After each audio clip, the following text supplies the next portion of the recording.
Добрый день. Проверяем линейный приклад. Вот.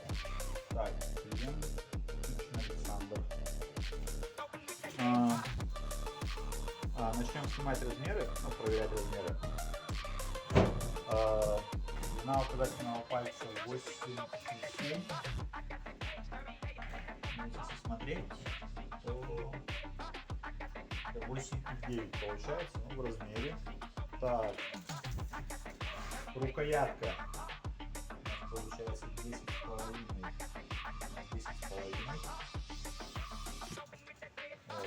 Вот так посмотреть, допустим, у меня 9,5 кулак, как раз хороший запас получается.